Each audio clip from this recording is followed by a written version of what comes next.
I can't even really think, Sean, let me tell you. Oh my goodness. It's like my whole mouth is on fire. I am like full-blown tears. It's like I have no control over these tears right now.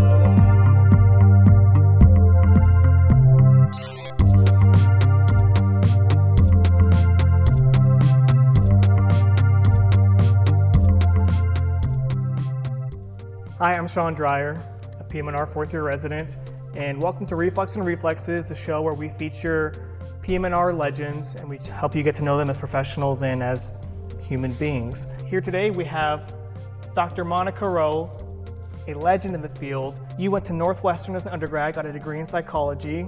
Okay. I read your bio. You went to Northwestern for medical school, Northwestern internship, Northwestern/Shirley Ryan PM&R residency, and then you did a sports fellowship at WashU, and then came right back to Shirley Ryan Northwestern, and you never left ever since. Not yet, no. Maybe after this.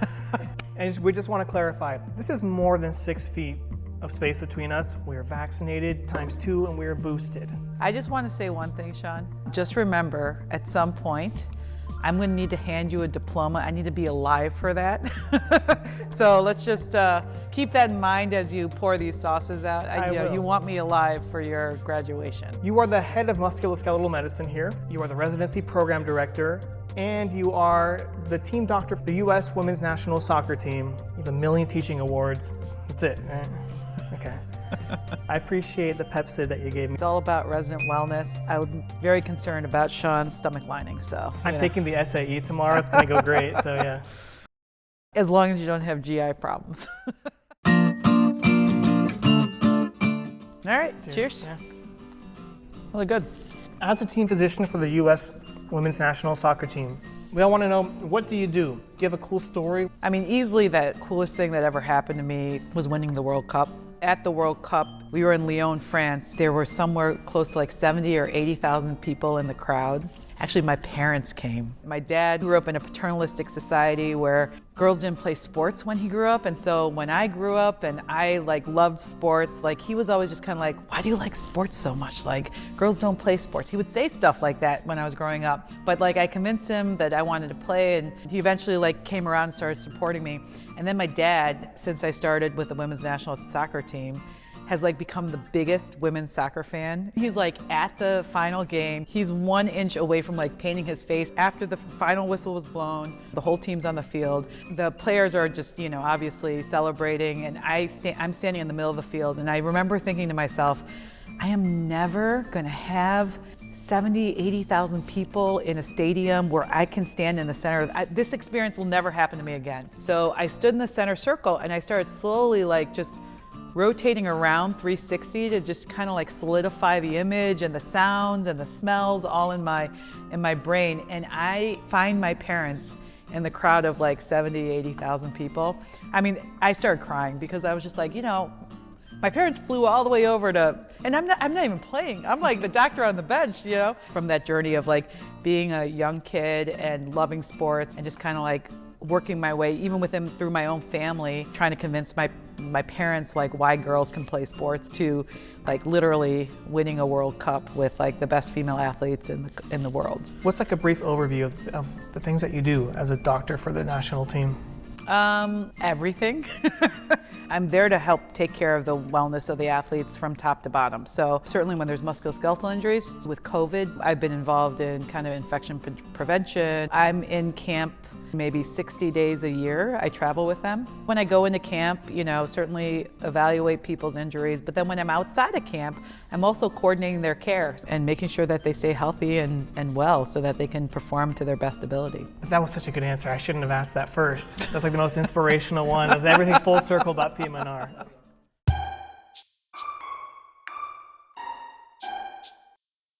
Heartbeat hot sauce. I don't feel the kick. Oh! There are rumors about how you have this prankster side, especially when you were a trainee. So I want to know, what was the best prank that you pulled? It was out of payback, because they actually pulled a prank on us first. So Dr. Patrick Barrett, we were in residency together. There was this patient that basically was here for essentially a year. It's like a game of hot potato. Who discharges the patient? They have to do the discharge summary.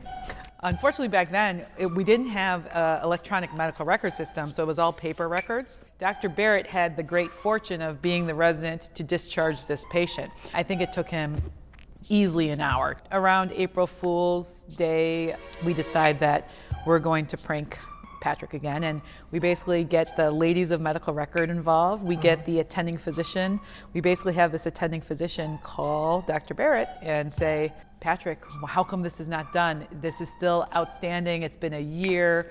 Don't you care about quality care?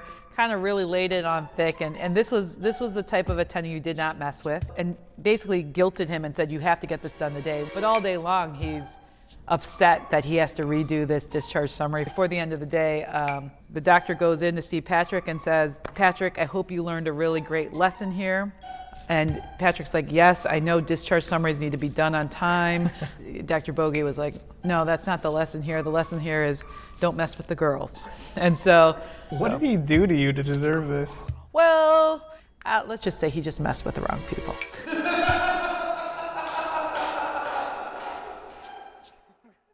I'm going to choose my words very carefully going forward now.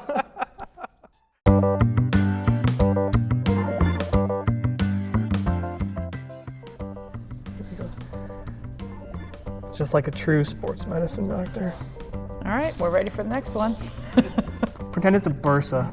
It's like thicker than Synvisc. Did that get all over me? Were you like this as a kid too, Sean? No, I was actually really shy. Prakash warned me about this one. All right, All right, pineapple. This is one Prakash that he didn't like, but I like it. I was nervous walking in. Really? I really was. My confidence is growing. No question, that was just an injection demonstration to show a bit of what you do. Are you doing okay there, Sean? I'm great. Los Calientes. I don't feel pain anymore. Los Calientes. Oh, it goes. My question is, what is your mission statement as a residency program director? What is your overall goal for what you want to achieve? This is a good question. I know. So my mission statement as a residency program director is that I want to create an environment that challenges our residents to a degree that will allow them to grow into the best physicians that they can be. I strongly believe that every person out there should at one point in time, be touched by a physiatrist. The more high quality physiatrists that I can be a part of growing in this incubator called residency, that's what makes me happy. That's what keeps me going. What makes me really happy, we have a lot of people who graduate here who become people's favorite doctor.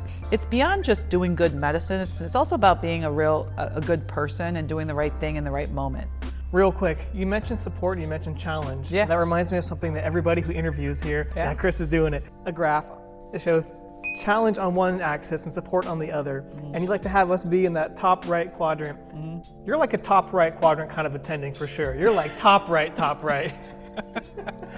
But be honest. I'm a big believer, if no one asks you to do something you don't think you can do, how are you ever gonna do it?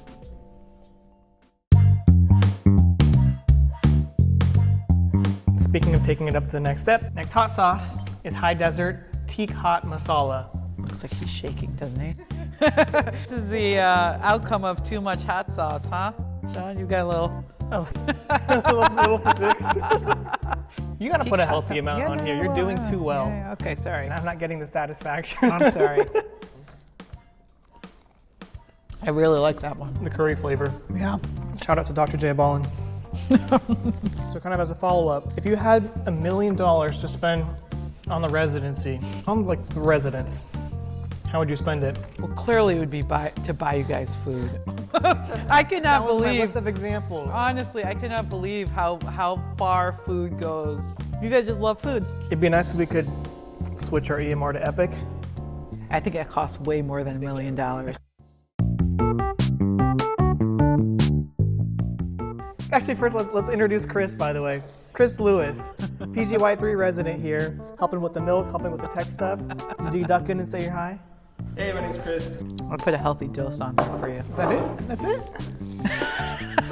That's a healthy dose. That's a solid dose. It's a solid dose. Okay. Happy enough.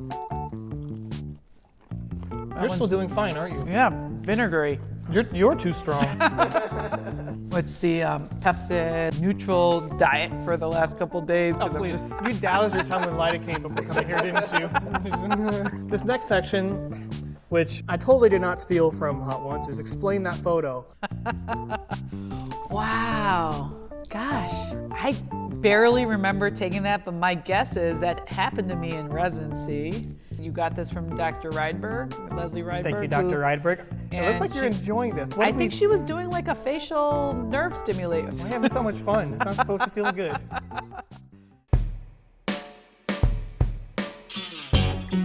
All right, cheers. Cheers. I must be dead on the inside here, You're okay. Sean. Yeah, I'm okay. It's okay. We're gonna go hard for the last three. You gotta give the people what they want. Which is what? To see the PD suffer? No, not that. You know what? This one's getting to me. We're getting into that quadrant of like the challenging, the Dr. Rowe quadrant. Yeah. What's the best part of Chicago? You're obsessed with the Midwest. I actually love the Art Institute. I actually really like Impressionist art. I love going there. I just like getting lost in all the rooms. What would it take to get you to leave your beloved Midwest? Oh, I don't know that I'm leaving. Money, love, career. All of those are here, right here in the Midwest. All right. Now we're getting into some daddy sauces. What does that mean? I don't even know what that means. They know what it means. Let's do it. I smell the miso. This is the last one that probably tastes good. Thanks for the warning. Thanks for the warning. Give me the best story you have as a trainee. The funniest thing that happened to you.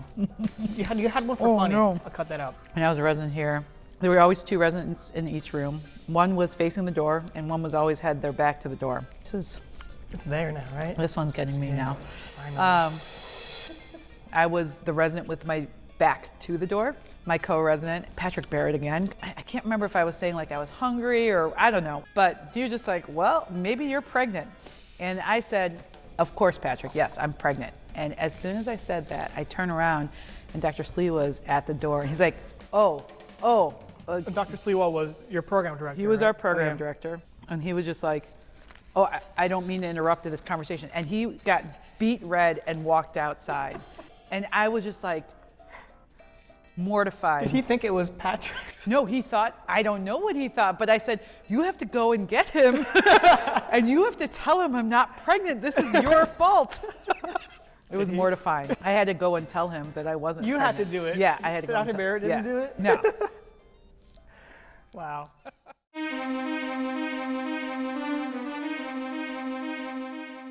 little more? Want a little more? I think we're good. We're good? No, you can do a little more. A little more. Let's do it. What is your favorite interview question to ask? Or a favorite interview question that you've heard? I would tell you, but then I can't use it anymore, Sean. Yeah, I would tell you, but I would have to kill you. But truthfully, the element of surprise and catching people off guard helps me. Do you ever use your psychology degree during interviews? I feel like I use my psychology degree all the time in life. It's like just talking to patients, meeting people. So it's certainly in interviews, of course, because the whole point of an interview is to try to figure out if the person in front of you is someone who holds the same kind of values, qualities, characteristics. It's hitting you, isn't it? You doing okay?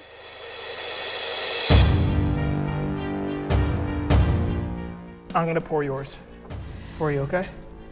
Okay. The hesitation. This is a healthy amount. This is a good amount here. I really feel like you wanted me to cry. No. Why would you think that? What's your message out there to all the trainees? Go. And so it begins. Whew. My whole mouth is tingling. What's your message to all the trainees out there? Are we talking about just PM&R trainees or any trainees?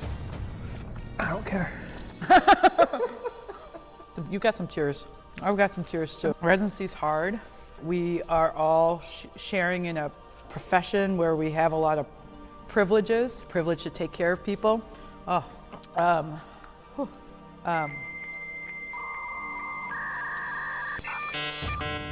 So we're privileged to take care of people. You know, residency is hard for a reason. can't even really think, Sean, let me tell you. What I've seen kind of in my life is that anything worth gaining, it's hard. I've seen people win World Cups. I've seen lots of people become physicians. I've seen people go to the top of their profession. All those things are really hard to get to, and it's hard for a reason, because it's worth it when you get there. Surprisingly eloquent, given where we're at right now. Oh my goodness. It's like my whole mouth is on fire. You are crying, I can see that. I am like full-blown tears. It's like I have no control over these tears right now. Well, you killed it today. I'm very impressed. Thank you for joining on Reflux and Reflexes as our second guest. Thanks, Sean. I actually really enjoyed this. I really enjoyed the questions. If you're gonna do something, you might as well do it right. So I'm glad that you went all in with that last sauce. Cheers, yeah, well done.